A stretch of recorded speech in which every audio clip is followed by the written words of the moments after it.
name is Joe Biden, and welcome to White House ASMR.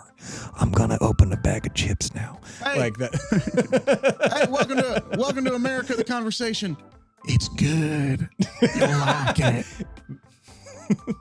It is good. I think it's good.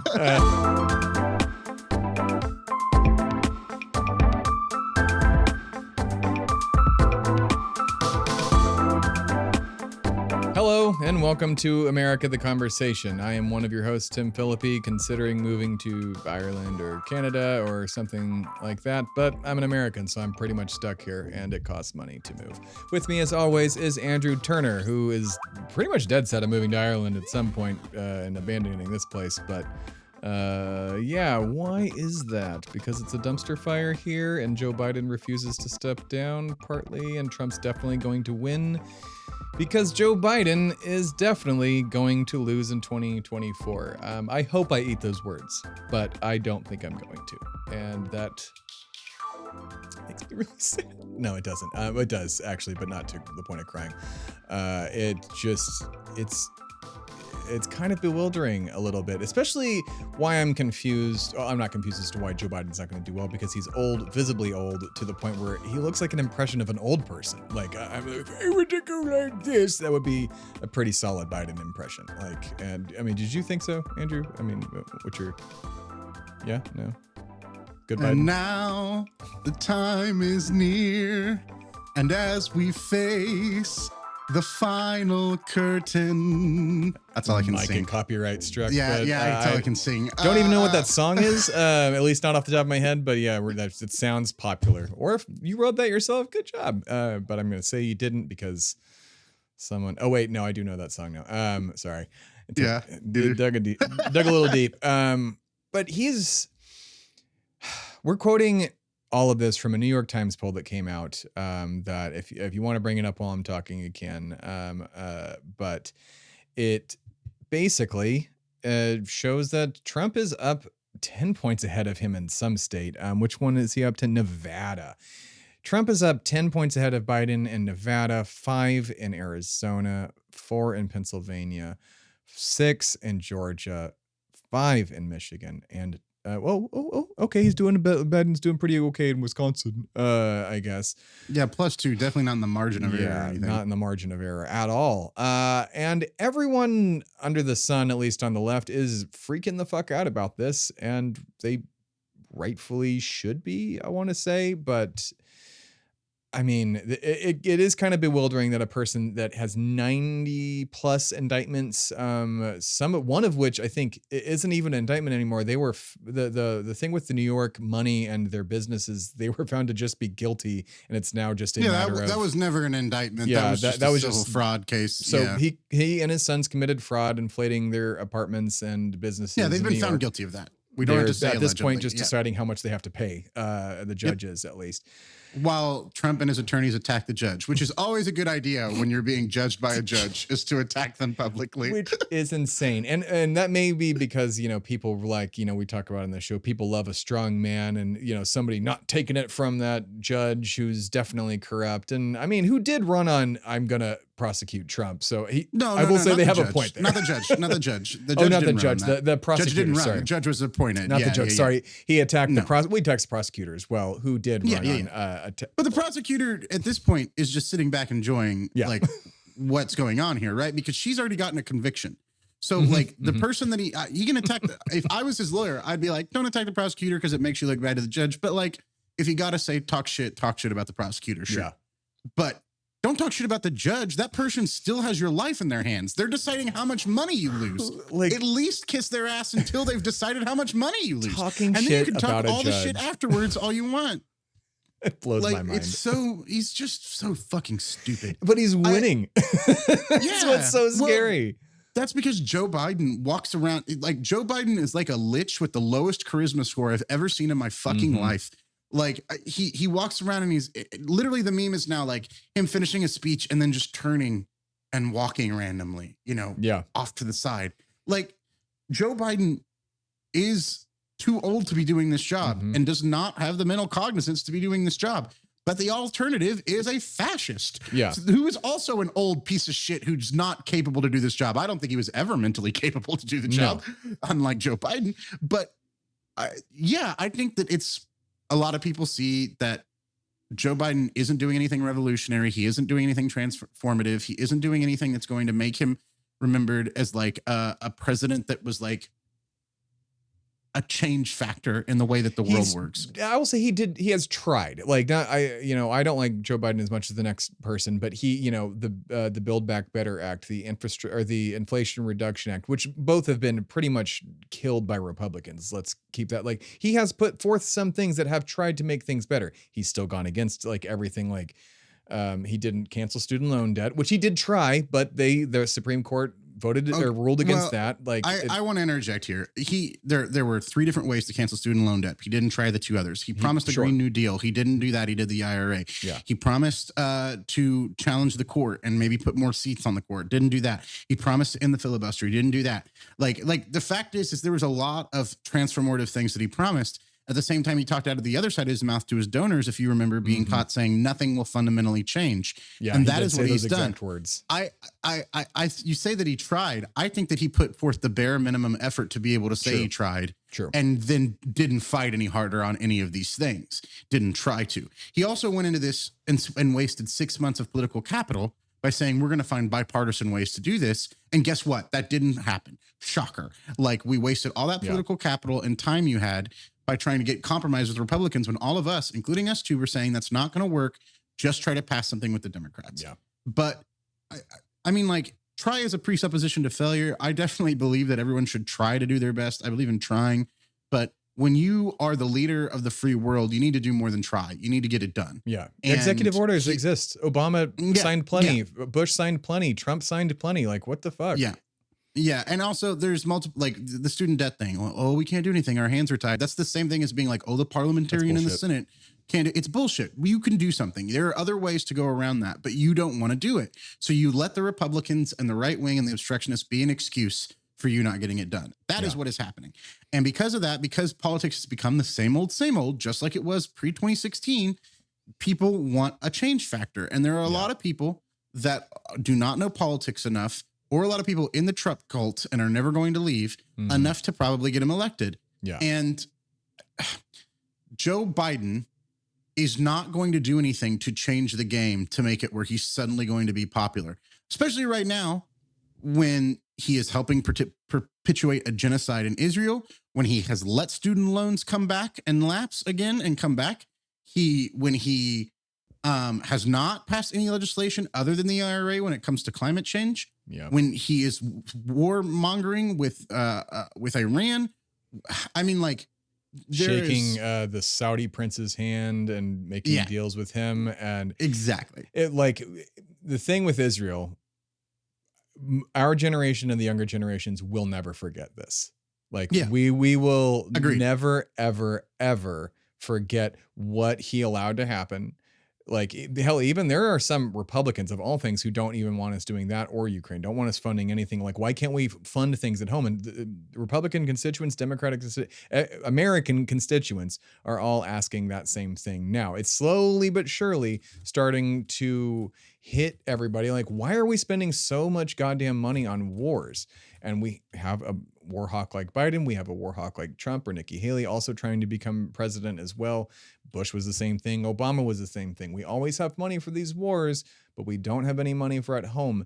And that is the thing that will help you as Biden. If the media gets to talk to the president on Fox, I guess we can talk to Biden because he definitely listens to this show. But you can you can win if you just go for the things that people want. Shocking, I know, as basic as that statement is, but they more or less proved that with this poll that said, I don't know if you have it on you yet, but one of the things in the poll, if I pulled that picture, said that either Kamala Harris or a hypothetical Democrat, they would vote for them over Trump, but they would vote for Trump over Biden. That was across the board. He lost a huge swath of Black supporters, a huge swath of Latino supporters, like across the board. everybody who helped Joe Biden, especially he bragged so much that he was going to reform the police and made all these promises to the Black caucus and the Black constituents and said the Black folks are the ones that got me elected. And then he's straight up abandoning all of them. And a lot of them are saying, yeah, we want Trump instead. Like, and Trump right now is doing a very scary thing, which isn't necessarily scary, but it's scary because it's going to work for him, is he's shutting the fuck up. He's not saying too much because people were exhausted by him at the end of all of this. And by the end of the 2020 election, like, think about it. You only hear him talk about his trials. You don't hear him talking about running for president necessarily a whole hell of a lot, saying a bunch of shit. And he is also doing things where he's meeting with, I believe one of them was a Latino influence group or something like that. He's basically trying to pull everybody in, and that's what the Republicans are trying to do. They're trying to get away from being the party of racism and start to pull everybody in to be somebody for everybody versus, and trying to reverse that talking point. And it's going to end up working because, look, I think that the main thing is that Trump has no ceiling and Biden has no floor when it comes to like polling, right? Like, Trump has lost everybody that is never going to vote for him ever already. So now it's about gaining people back, right? As opposed to Joe Biden, who is losing people who voted for him last time in droves because he isn't doing what they want. So the question is does Joe Biden lose more votes than Donald Trump gains? But I don't think like a conviction of any of the 90 indictments that he has is going to stop the people who are already planning to vote for him. They're not going to suddenly be like, well, I guess he got convicted, so I won't vote for him. No. Trump's got his base solid, like 30% of the country. Unlike Joe Biden, who does not have his base solid. And that is where the weakness lies, right? And we brought up Israel and the apartheid that's going on there and the genocide against the Palestinian people. I want to do a poll, share with you a poll from, I believe, Data for Progress. Yeah, that was done on the 20th of October this year. Democratic voters, 80% support a ceasefire, with 8% being against a ceasefire. And Republican voters, 56% support a ceasefire. With House Republicans, 0% support a ceasefire. Wow. With Democrats, 8% support a ceasefire in the House. Wow. So 80% of their base supports something, but only 8% of them does. And 56% of the Republican base does, and none of them support that. So for all voters, 66% of Americans support a ceasefire, while 4% of Congress members and the president does not. Fucking needs. It's not a democracy. Chaos. We don't live in a democratic we don't have republic. We do not live in that. Like, none of those people represent us. We need absolute. I am calling right now for absolute chaos in the election, in the sense of, you know what? Start voting for anybody fucking else than the person that is in there right now. I don't give a fuck if it's Bernie goddamn Sanders. Vote for someone else. Let's wipe the fucking slate clean. President, everybody, especially every single politician. Especially in primaries. Especially in primaries. That's how you get rid of them outright. Like, vote in your primaries and you wipe the slate clean of every goddamn person that is up for election, at least in the House right now. If we win the primaries, you have the excuse that the liberals use all the time, which is like, well, you got to vote for them. They're the Democrat, right? Like, as soon as we win the primaries. No. Sure, I'm saying we have that excuse to use on them that we get now from a lot of Democrats, right? Yes. Democrats will say, hey, you have to vote for him because the alternative is a fascist Republican. And they're right about that. Sure. Well, if we win in the primaries and they're mad about it because the left winger won, our thing to them is, well, you got to vote for him because they're the Democrat, right? Like, so I think focusing fascism on light primaries, or fascism red. That's really what it is. That is the current state of the parties. I will say that, like, I'm not going to tell you how to vote in a general in any election, because the fact is like, you have to make that personal decision as harm reduction as important as making a statement to the party. And I think that depends on where you live. And because, like, if you live in Texas or you live in Utah, dude, you don't have to vote for Joe fucking Biden in the next election. Like, he's not going to win that state. So vote with your conscience. Yeah. But if you live in Ohio or you live in Nevada, like, I'd probably try to convince you to vote for Joe Biden, as shitty as he is, as a genocider and fucking racist and fucking do nothing fucking empty suit. At least he's better than Donald Trump winning. But the problem is that I can't tell you how to vote in a general election. I can tell you how to vote in a primary. Go vote for the most left-wing candidate that's an option. But in the general, it depends on your situation and what state you're in and what race you're voting on. I will say, like, none of this is going to change. I think you have the right attitude in that none of this is going to change until we fundamentally change the Democratic Party. Yeah. Until we start taking positions as millennials and Gen Zers in the party, in its leadership infrastructure, whether that be as donors or that be as consultants or that be as the candidates themselves, which is probably the biggest one. Until that happens, you're not going to hear voices that are speaking up the right thing and speaking to what the people believe. You have Rashid Tlaib, you know, you have AOC. You have a lot of these people that are speaking up and speaking out for what the majority of people want, whether it be higher taxes on the wealthy or healthcare for all or ending the apartheid, supporting the apartheid in Israel. But a lot of these people have something in common. They're young. They're in touch with their base. Yeah. They know what the American people want. A lot of these people in Congress and including the presidency, including the president himself, do not know what it's like to live your life. They do not understand and they do not care. They never have. They've always been independently wealthy. They've always thought this was their entitlement to be able to be elected and lead things. And they don't care. And until we change that, we're going to see the two parties cooperate more in their actual goals than what the people want, which is the maintaining of status quo in power. And Joe Biden is losing because he has maintained that status quo in power, because people are ready for revolutionary politics. I'm not saying they're ready to be in the street with guns in a revolution, but they are ready for revolutionary politics where we change the structural problems with this country. And Joe Biden has not done that. And Donald Trump won't either. Donald Trump will make things worse. Donald Trump will move us backwards on the clock. But he runs as if he is something that's going to change everything, as if he is something new. We've all seen for 4 years that that's not the case. Yeah. But he runs as if he's going to change things. And I think that people want change. And that's why they're saying we'll vote for somebody else. Now, I think Joe Biden's going to be the nominee. I think Donald Trump's going to be the other nominee. 100%. I don't think there's anything we can all much to do that. And I do want Joe Biden to win over Donald Trump. And I will be voting for Joe Biden. But Joe Biden's not a good person. Joe Biden isn't doing the right thing. Joe Biden doesn't deserve my vote. I'm voting for Joe Biden because I have to, and I live in a swing state. And I will tell you this, in the next primary, I ain't going to be nice.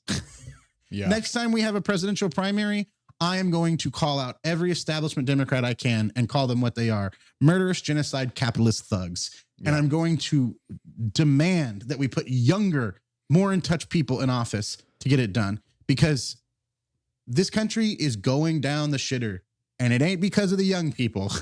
Yeah. Well, that's what I'm saying. People. Like, the young people in this country are going to remember this year. Like, they're going to remember what we did to Israel. And they're right now the only ones keeping abortion legal in the states that it's up, because it passed with flying colors in Kansas. It just passed in Ohio. Ohio just legalized cannabis, and they codified abortion. Left-wing policies are popular. It is the Democratic Party that is unpopular. In Virginia, same thing. They were at risk of losing both houses of their Congress, and they flipped the General Assembly, which, if they hadn't done that, Governor Glenn Youngkin, who is up for re-election in 25, by the way, Virginia, because they can only run one time. That's so crazy. But love Virginia. Virginia has weird political laws. You can also like work directly with the parties as like a consultant like me in that state. Like I have to be paid separately in a different way due to super PAC laws and campaign finance laws if I work like with the Democrats, right, on a project, or like push a specific candidate. In Virginia, you can just work with the Democrats or the Republicans. Oh, wow, it's really weird as an independent contractor. They have really weird like legal financial laws and political laws and election laws is what I should say in Virginia. Well, those laws need to change. Hopefully flipping their assembly will change that, because they also blocked his 15-week abortion ban, like, which every Republican, and that's another crazy thing that I love seeing. Every Republican had been pushing for years for this abortion ban. And, DeSantis succeeded in his state with like a 6-week ban or some shit like that. And now that they have it, nobody wants to talk about it. On one interview I watched was between Steve Doocy of Fox and Glenn Youngkin the night before their election. And Steve Doocy said, "Aren't you worried that ever since Roe v. Wade was overturned, Republicans keep losing? As you know, your abortion ban, is that top of mind?" Well, actually, what we need to talk about is inflation. Like, and that they pivot to something else. They don't want to talk about the thing that is so deeply unpopular with everybody on both sides. Like, there are good people on both sides, and they all want women to have fucking bodily autonomy. Like Yeah. it's insane. But I mean, they're not running on it now. I mean, Other than the people that are losing.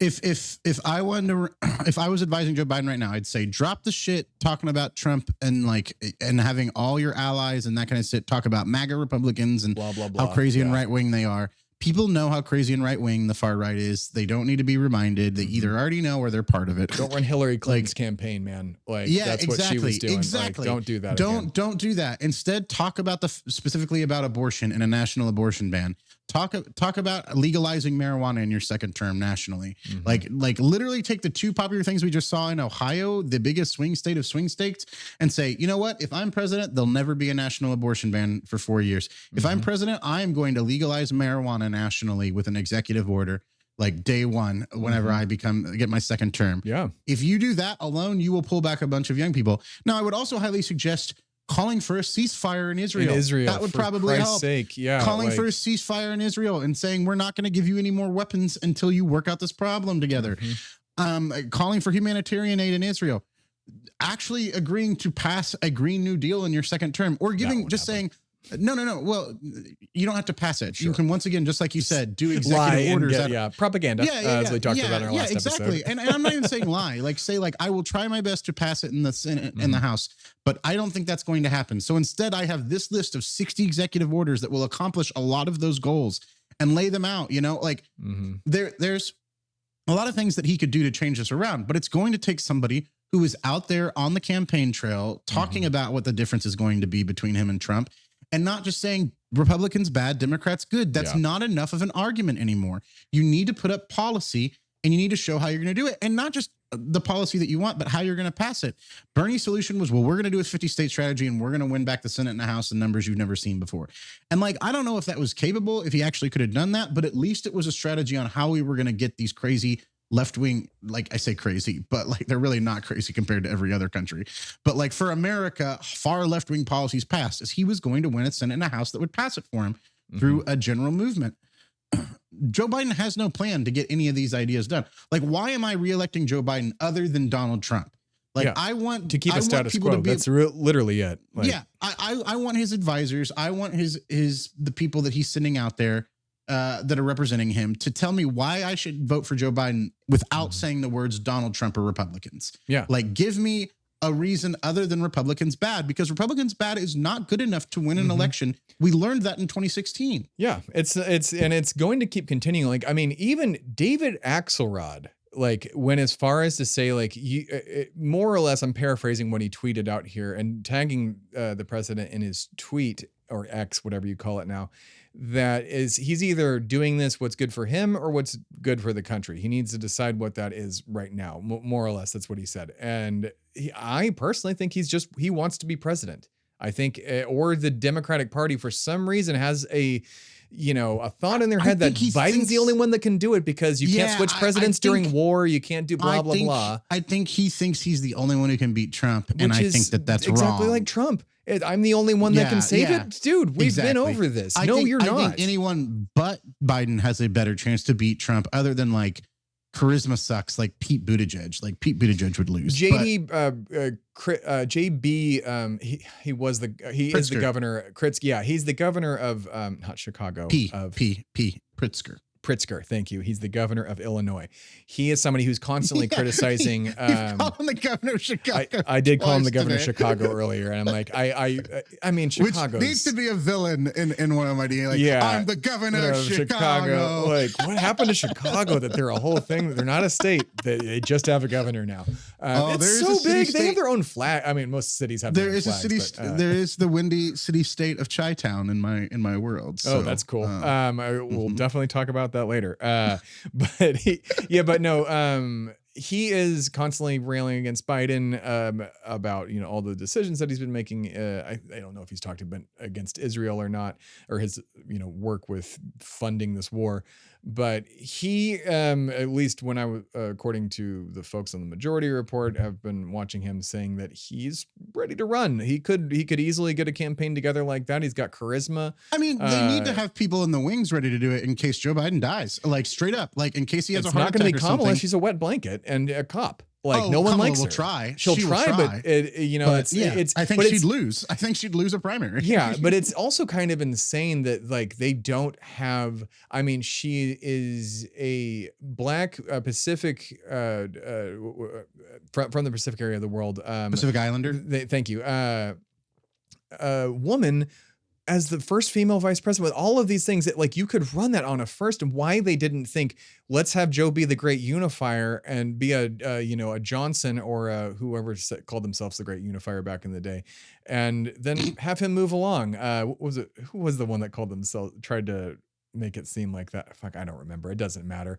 I thought it might have been Eisenhower, but or Johnson, but Kamala should have been the logical next choice, but she's such a wet blanket that I don't think anybody even wants to try, and hasn't really done anything, and has really been towing that party line herself, not speaking out against anything. Like, I guess Joe didn't really do that either. I don't know. There's so many other people that could run, and she could run, and she could maybe win, probably not against Trump, but, Gavin Newsom could.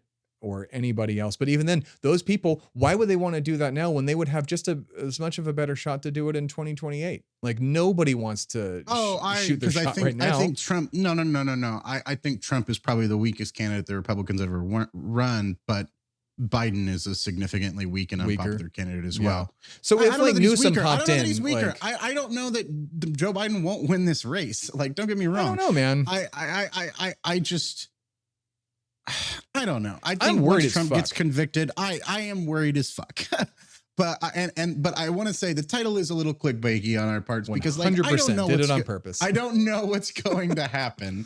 And I think anyone who tells you who knows what's going to happen is lying to you, because maybe a lot of independents will be like moved by the fact that he gets indicted. Maybe some Republicans just won't show up. Maybe some huge crisis will happen, and then all of a sudden, we're worried about being at war with Russia or Iran. Yeah, a million different things could happen. So many things could happen that could change it. Yeah. But the fact is we should not be this close in this election when Donald Trump is such a weak, corrupt piece of shit candidate. It shouldn't even be close. We should be laughing at the Republicans because they're 10 to 12 points behind and they're going to ruin the House and the Senate for themselves. Yeah.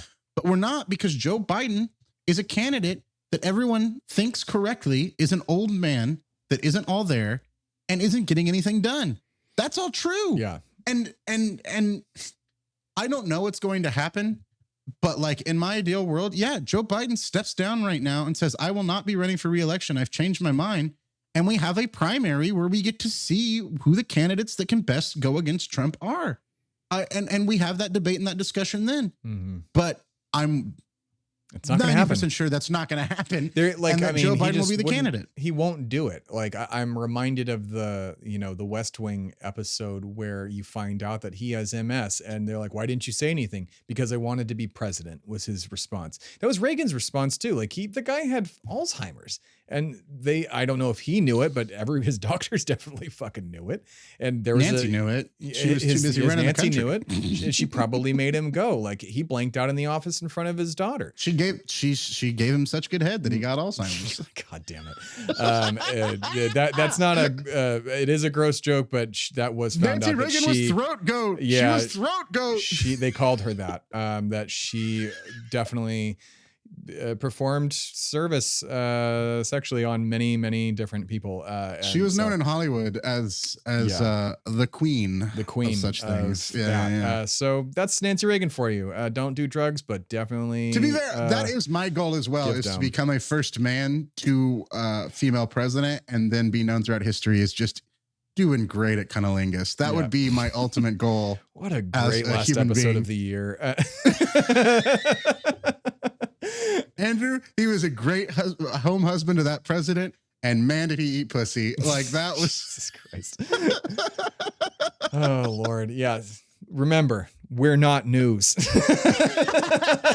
We don't know what's happening. We're nothing but a couple of shit talkers worried about the country. And it's like it's America, but a conversation. And we're sex positive, so don't let it stigmatize. No, I'm not harping on Nancy. That was probably her greatest achievement. Yeah, no, we're just conveying the information. We're historians. No. There are plenty of reasons to dislike Nancy Reagan. The fact that she just gave a bomb-ass head is not one of them. Jesus Lord. All right. Back on track as much as I can, steer this freight train that's off the rails. I don't even know how to. Biden can win if he just goes for the popular things. That's case in point. Yeah. Any Democrat can win if they just push populism. I think that was one of our first episodes of this year, of this whole show, was popular policies are popular with the population. I think was what the title was. Yeah. It just is. Ohio proved that. Virginia proved that. Kansas proved that. How many places have codified abortion? Here, I've got the list right here. Kentucky. Tennessee. No, Kentucky. You're right. Tennessee's below. Kentucky reelected their Democratic governor whose opponent ran on a 15-week abortion ban or some sort of abortion ban, and the guy who's now still governor ran on, hey, they're going to try and take abortion away. I'm not going to let that happen. Other places that have codified abortion: New Mexico, Kansas, Montana, Alaska, Florida, Minnesota, all of them, and now Ohio have codified that right. And other places it just is. Oregon, it just is. California, it just is. Texas, definitely not. I don't know what I think ours is a 12-week ban or something, like 6-week ban, something terrible like that. I'm pretty sure if you get an abortion, you get caught in Texas, we just throw you in front of like a stampeding group of like cows in downtown Fort Worth Longhorns stockyards. Specifically. Longhorns specifically. Fair. Yeah. Well, I know they allowed for bounty hunting. We bury you in the Alamo's basement. They allowed people to narc on their neighbors and to hunt people down and get paid for it and receive a $10,000 dollar bounty for turning in someone who went out of state to get an abortion.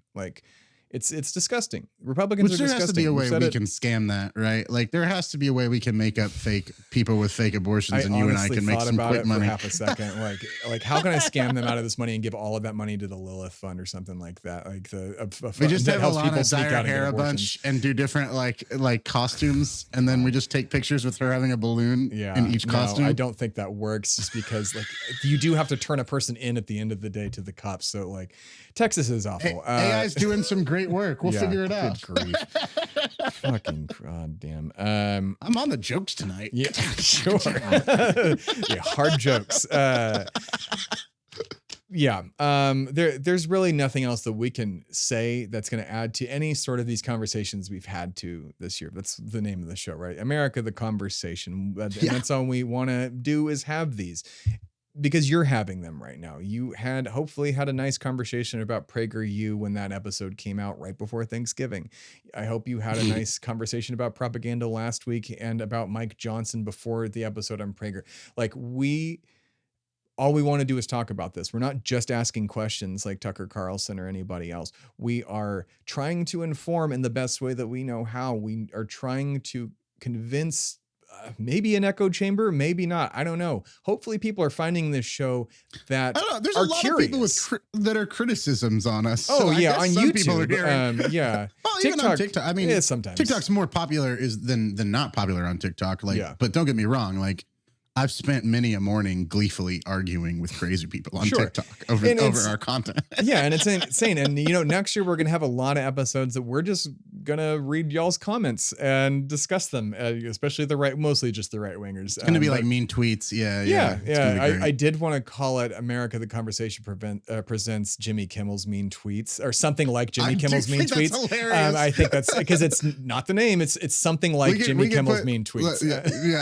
I think we get away with saying in a bit that's definitely not Jimmy Kimmel's mean tweets. Something that's definitely not Jimmy Kimmel's mean tweets. Still tag it Jimmy Kimmel's mean tweets. A lot of you are very misguided, and I do mean this genuinely, who comment on the shorts, and maybe you're commenting on this short, but if you are, and you are opposing in, my viewpoint, Andrew's viewpoint, you seem to have a lack of understanding of not only leftist politics, but American politics evangelicalism as much as you can. History, like communication. I strongly encourage, don't ever, Economics. even if you are part of our echo chamber, don't take us at our word for it. Don't take my clickbait episode as Biden is going to lose. I think he's going to. I honestly do. And I don't think there's much that's going to convince me that over the next thing. And I'm scared over it. And that's why I'm going to hold my nose and vote for Joe Biden and not vote for Vivek Ramaswamy like I want to. I'm kidding. I don't want to vote for him. No. It's the first name that popped into my head.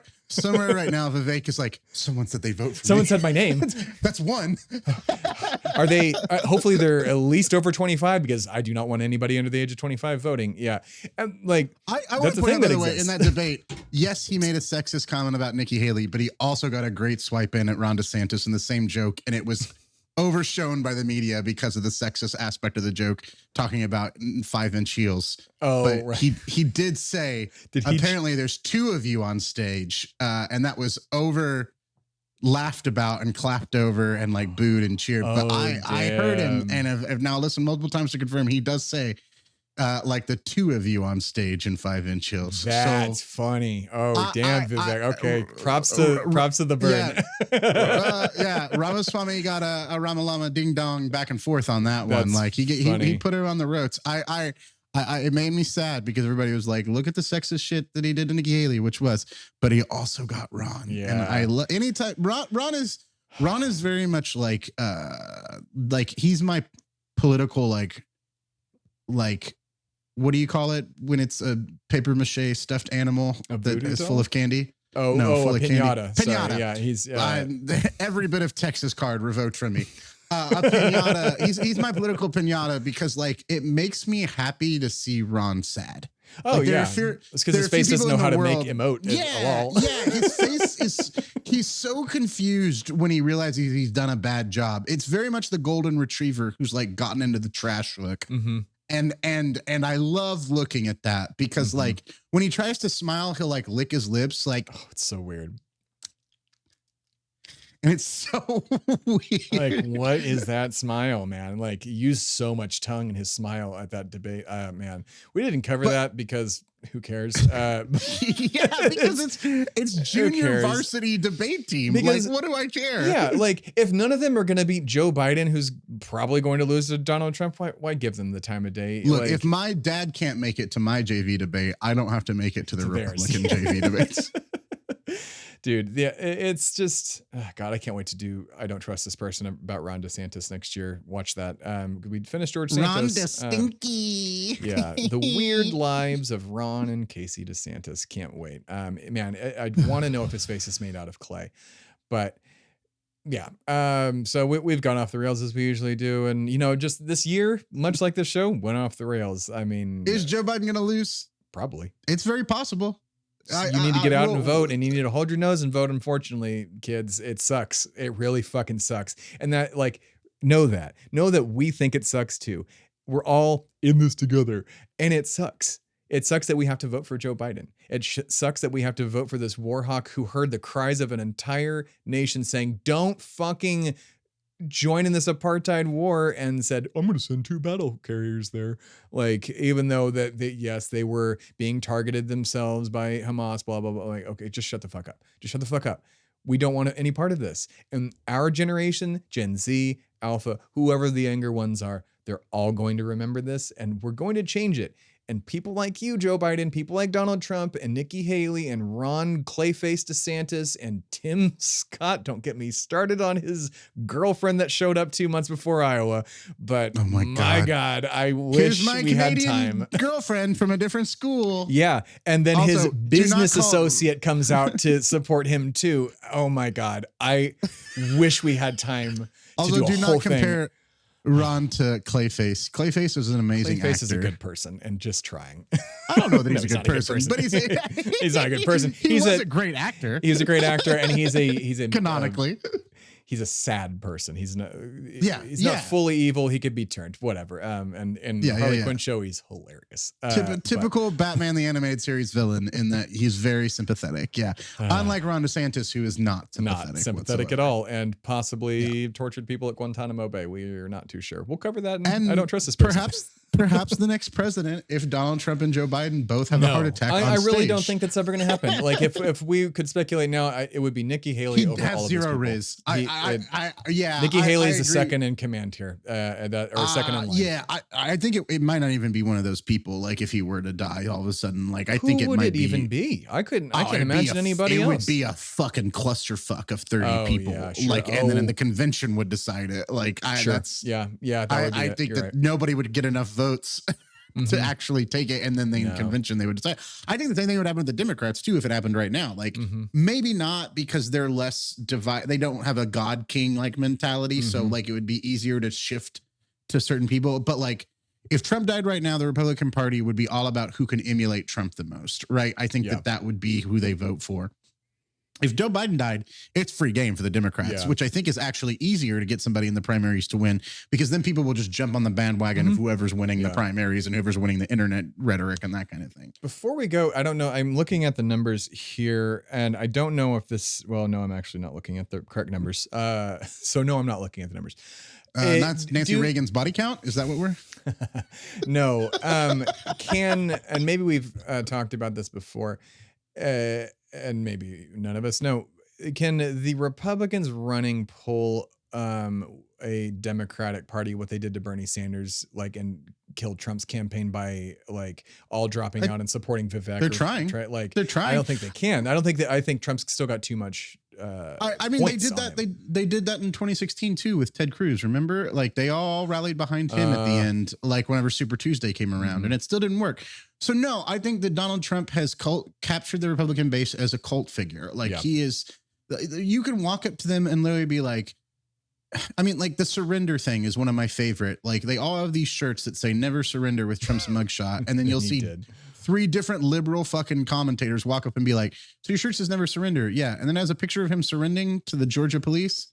Yeah, like there's total cognitive dissonance, and like there's he can do no wrong, and anything that he does do wrong, it was okay, and if it's not okay, well, everybody else does it, and if everybody else doesn't do it, well, shut up. Like that is the line of thinking. Yeah. Like, so it's like, there is no way for Donald Trump to lose his base. There is a way for Joe Biden to lose his base.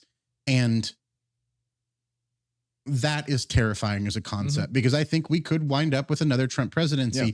And if he does this time, y'all, he's not leaving. He tried to do a coup last time. He's not leaving. He is going to entrench himself in power in any way that he can.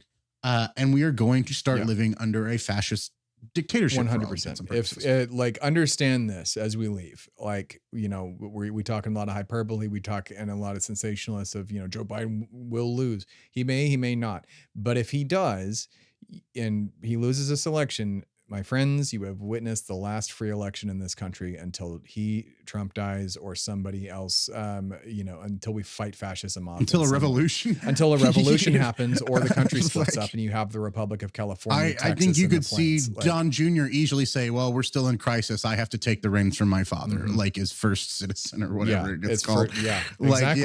And that's the thing he could end up doing too, and not having a vice president and having, you know, maybe just one of his kids. To that real threat, this week, Donald Trump floated Tucker Carlson as his running mate. So there you go. a open fascist, and like the man that Succession fucking made fun of by saying he read Mein Kampf multiple times. Yeah. Like that's the guy that Trump's picking right now. And I wouldn't doubt that Tucker has that book next to his bedside, because Trump does in his drawer, as we found out while he was president. Little fact that people keep fucking forgetting. And then we'll go from strongman, like South American or Eastern European dictator who's just trying to have a good time, even though they're committing genocide and doing horrible things, to Tucker Carlson, who is an ideologue, who is an Adolf Hitler, who then has access to the biggest nuclear fleet in the world. Yep, and the biggest military of all time, and the most deadly. Most effective. For sure. The Democrats are right about one thing, and that is the Republicans are so bad, you should vote for the other one. Yeah. But that is unacceptable to have as a healthy party, and will lead to us losing regularly, just like it did in 2016. Yeah. We need to make our party leagues better than fascism, because we deserve that. Yeah. That's it. That's all you need to know. So go vote. Have a happy new year. Have a happy holiday, whatever holiday you celebrate. We're going to come back in the new year. We'll be back beginning of January, and maybe things will have changed. Maybe Biden will see this episode or watch the news for once in his goddamn life. And hey guys, I heard the latest cast and I got all worried. Okay, George Bush. No, George is way more. You got to get more action in there for sure. Yeah, I hear you. Joe's like this. He still has that same repetitive talking pattern. Yeah. But then he slows it down. How to do the most. Come on, people. My name is Joe Biden, and welcome to White House ASMR.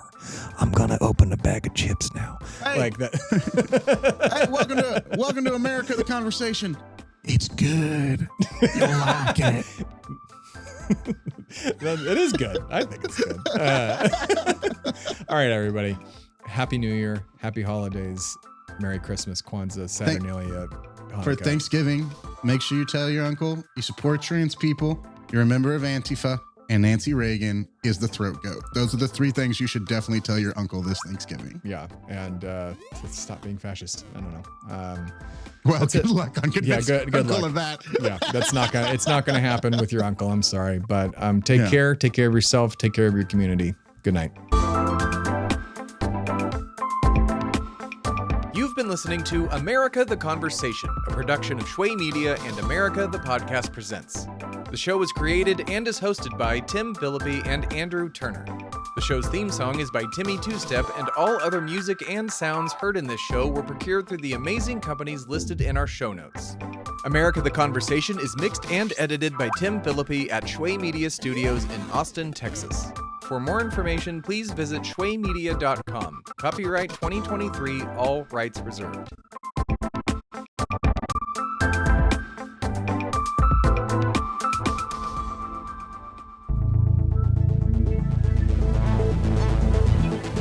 This has been a production of Shway Media, all rights reserved. For more information, please visit shwaymedia.com.